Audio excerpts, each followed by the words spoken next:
ولعن آخر هذه الامہ اولها، اور فرمایا اس امت کے آخر والے اس امت کے پہلے والوں کے اوپر لعنت کریں گے۔ نگاہ نبوت 1400 سال قبل دیکھ چکی کہ کل آنے والے لوگ پہلوں کے اوپر لعن کریں گے،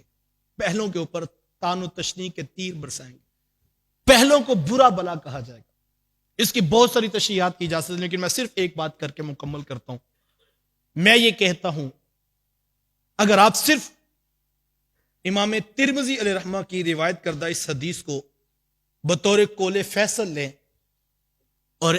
ہر اس شخص کو میدان میں رکھیں اور ہر اس فکر کو ترازو کے پلڑے کے اوپر تولیں جو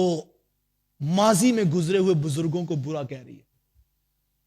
وہ ہمارے اسلاف جنہوں نے ہمیں دین دیا، اگر کوئی قرآن اور حدیث پڑھ کر بھی ان کو برا کہہ رہا ہے تو وہ سوچے کہیں وہ حضور کی حدیث کا مصداق تو نہیں بن رہا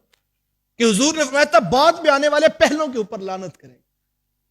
جبکہ حضور نے فرمایا تھا بہترین زمانہ میرا زمانہ ہے، میں بہترین زمانہ میرا زمانہ ہے، اور پھر اس کے بعد فرمایا کہ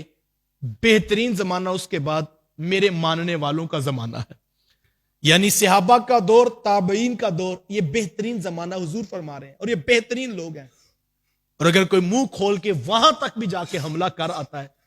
اور وہ کہتا ہے کہ میں حدیث پیش کر رہا ہوں اور میں قرآن اور طریق کا حوالہ پیش کر رہا ہوں،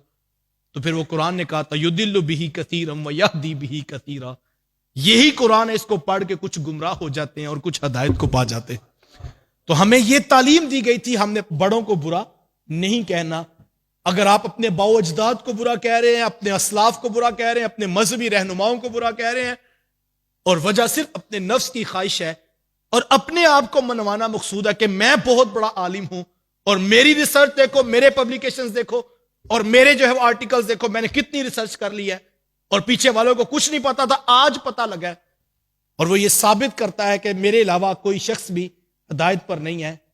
تو میں ہی ہدایت کا سرچشمہ ہوں اس دور کے اندر۔ اپنے آپ کو منوانے کا وہ نشہ ہے جو انسان کو گمراہی کی طرف لے جاتا ہے۔